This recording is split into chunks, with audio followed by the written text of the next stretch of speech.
Hello friends, today we will see the fundamental parameter of antenna in which we need to understand the concept of beam width and radiation intensity.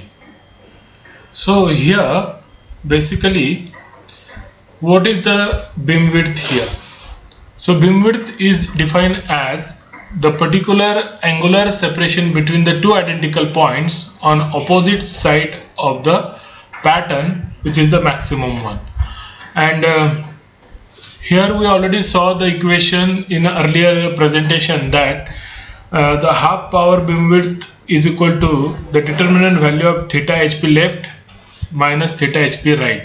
So here we will see theta hp left and theta hp right, and we will try to calculate the half power beam width, where the E theta at the rate of half power is 0.707. So this is the normally called as the field pattern on a linear scale, or zero point 0.5, this is called as a power pattern on a linear scale.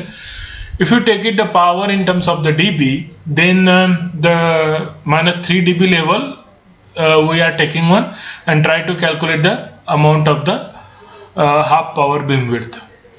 So normally the half power beam width is 17 degree globally for the global beam, whereas for the half power beam width 1 degree to 2 degree for the macro link. Point to be noted that global beam transmission here we always be required the wide beam angle over there to cover the specific geographical area, whereas the macro link is always be used to connect the transmitter and receiver along the line of sight, and that's why for that the half power beam width is the very small one, that is 1 degree to 2 degree. Now here there is a relation between that. If the half power beam width is increased, so the amount of power in a main lobe is maximum one. So obviously in that situation, if the maximum amount of power is available in main lobe, so the amount of power available in a side lobe, that will be lesser one. But at the same time the directivity is also less one. However, in practice the term beam width with no other identification usually referred as HPBW. Now another parameter is that radiation power density.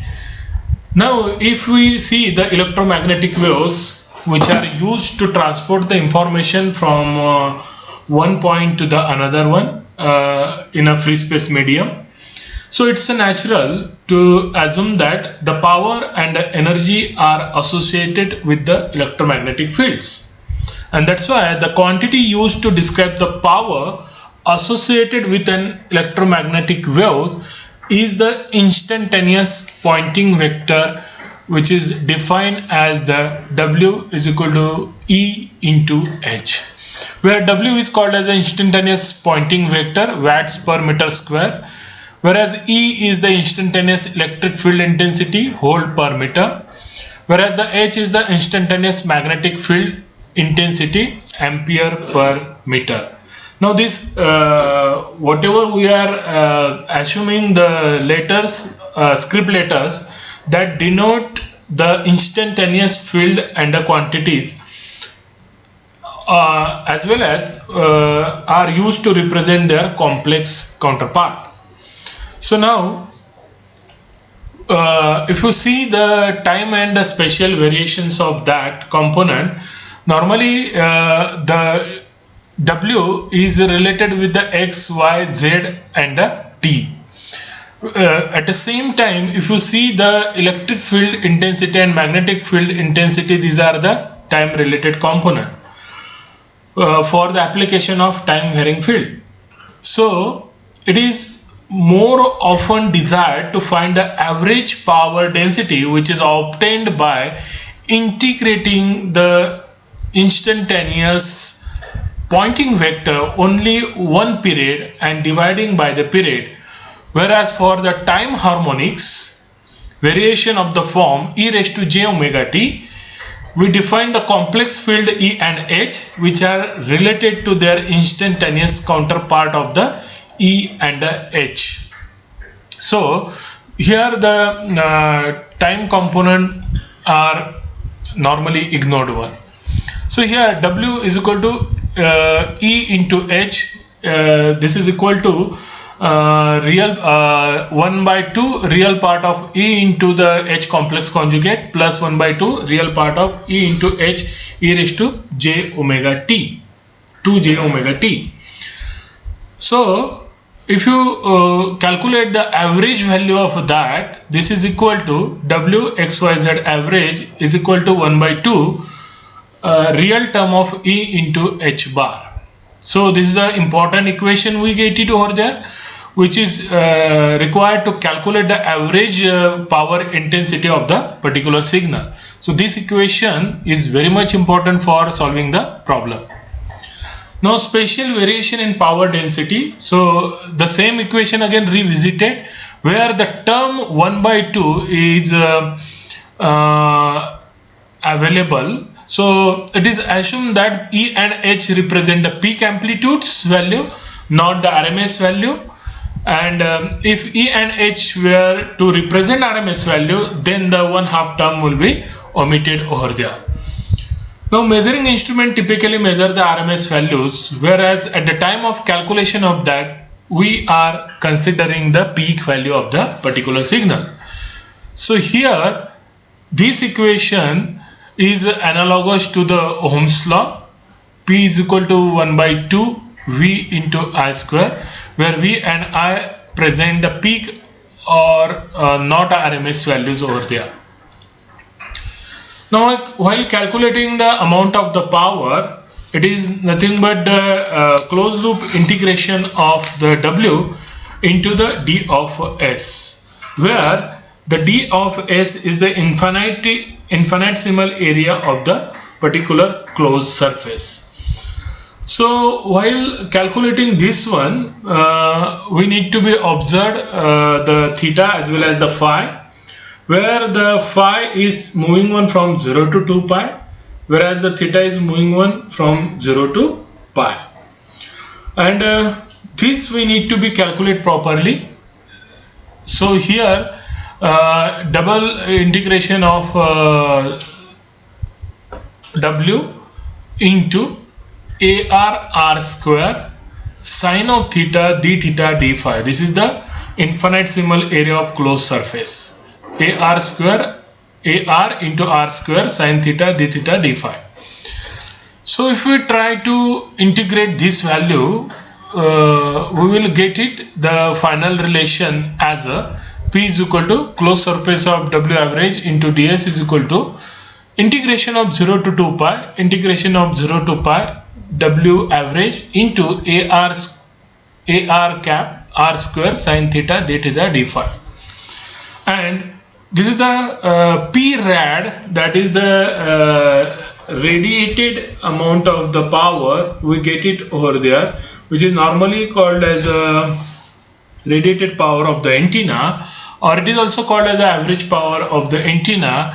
This is equal to integral of 0 to 2 pi 0 to pi 1/2 of real term of E into H complex conjugate into AR cap R square sine theta d theta d phi. So this is another important equation we get it over there for solving the specified problem for the given conditions. Now let us see the simple example of the isotropic source. We know very well that the isotropic source is radiating the amount of power in a equal amount of power in all directions, and that's why here we need to be analyze the average radiated power by the isotropic source. So here the same equation we need to be observed, that thus the total power radiated by it is given by P rad is equal to closed surface of the W0 into ds, where ds is in itself is the infinitesimal area of closed surface. So we are trying to integrate 0 to 2 pi 0 to pi AR cap into W0R into AR cap R square sine theta d theta d phi. If you try to analyze and solve this equation, so finally 0 to 2 pi is the related with the d phi, so which is the normally 2 pi value we get it. And if you solve this other part of the equation related with the theta, then that gives us the particular over the integration of 0 to pi. So this gives us the solution of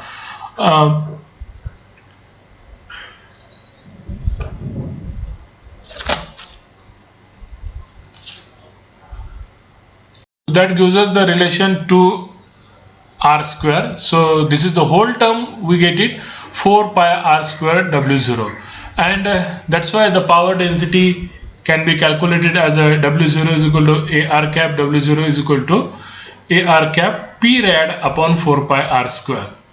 Okay, so this equation shows that this particular equation shows that this is the uniformly distributed over the surface of the sphere of the radius r. Here we already observed that 4 pi r square is the particular area where the amount of power is radiated. So Poynting vector will not be a function of the spherical angles. So this point to be noted over there. Now the next component is the radiation intensity.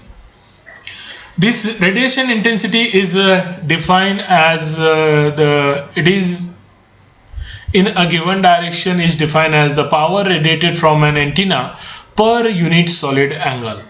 It is a far field parameter and can be obtained by multiplying the radiation density by the square of the distance. So capital U is the notation for radiation intensity, and it is ratio of the power with respect to the unit solid angle, whereas the unit solid angle is the ratio of the unit area upon r square. So my radiation intensity will be represented as a power upon unit area upon r square. So d omega is equal to dA upon r square is equal to r square sin theta d theta d phi upon r square. So this is my amount of the unit area, we get it d of A, and r square is as it is. So r square get cancel out. Here you can see the r square get cancel out, and we get it the remaining term of unit solid angle is the sin theta d theta d phi. So we can write the equation of that. U is equal to r square into power upon unit area. So this is nothing but W average power. So r square W average power, which is equal to the r square W rad. So radiation intensity U is equal to r square into the W rad. So this tells us that it is related with the specified average radiated power in a particular direction. So W rad, this is another equation we get it for that. W rad is equal to radiation intensity upon the r square. So now total power is obtained by integrating radiation intensity. P rad is equal to closed form of integral part U d omega incremental solid angle, and it is integrated over 0 to 2 pi 0 to pi U sin theta d theta d phi. So here P rad, finally after solving this equation we get it the particular P rad is equal to P average is equal to integral part of 0 to 2 pi 0 to 2 pi U of sin theta d theta d phi. This can be also written as P average is equal to integral part of 0 to 2 pi 0 to pi U of d omega. So this is the final relation we get it over there. Now two methods to compute the radiated power. So P rad is equal to this equation we are trying to calculate, and finally one equation we get it as a and another equation we get it as a B. That we already saw how to get it this equation. Now as isotropic source, for that the average power can be calculated as P upon 4 pi r square, whereas the radiation intensity is only P upon 4 pi. Now here is some example, we have it over there. if the W rad is given, then for the problem find the total radiated power. So U is equal to R square W rad. So we put this value over there. So finally, after calculating this term, we get A0 sine theta. And then P rad, in a standard equation, we put the value of this radiation intensity U sine theta, this is a d phi. After integrating this part, we get it the final answer as a pi square A0. So this is all about how the particular radiation intensity and average power we are trying to calculate. Thank you.